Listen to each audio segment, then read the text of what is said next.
इतिहास में युद्ध भूमि पर एक ऐसा वाकया हुआ जिसमें विश्वास करना कठिन है।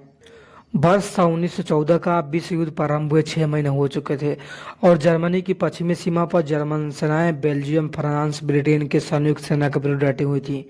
अनेक यूरोपीय देशों में शांति के प्रस्ताव विफल हो चुके थे। 24 दिसंबर की रात जब दोनों ओर के सैनिक मोर्चे संभाल अपने अपने स्थान पर थे, अचानक ब्रिटिश सैनिकों को जोर जोर से शोर सुनाई देने लगा। ध्यान से सुनने पर पता लगा कि जर्मन सैनिक क्रिसमस के गीत गा रहे थे।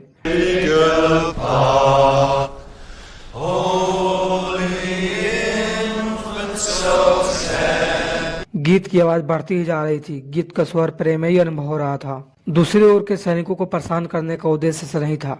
उत्तर में परेशानी स्वर के सैनिक भी उसी स्वर में गाना आरंभ कर दिए। दोनों ओर के सैनिक अब ताल से ताल मिलाकर गा रहे थे। कुछ ही समय बाद जर्मन सैनिक ऊंची आवाज में टूटी फूटी इंग्लिश में ब्रिटिश सैनिकों को क्रिसमस की बधाई देने लगे और बदले में दूसरी ओर से भी जवाबी बधाई आने लगी।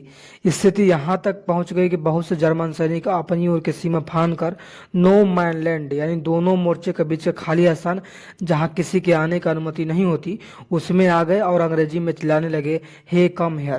पहले तो ब्रिटिश सैनिक थोड़ा संकुचित हुए, लेकिन जब उन्होंने देखा कि जर्मनी सैनिकों के हाथ में हथियार नहीं है तो वह बिल्कुल सहज हो गए और अपने छिपने का स्थान से बाहर आ गए। कुछ ही मिनटों बाद एक दूसरे के गले लग रहे थे, वही सैनिक जो एक दिन पहले एक दूसरे के दुश्मन थे।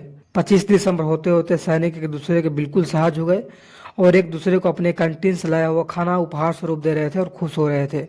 यहाँ तक कि बहुत से सैनिक आपस में फुटबॉल खेलते देखे गए।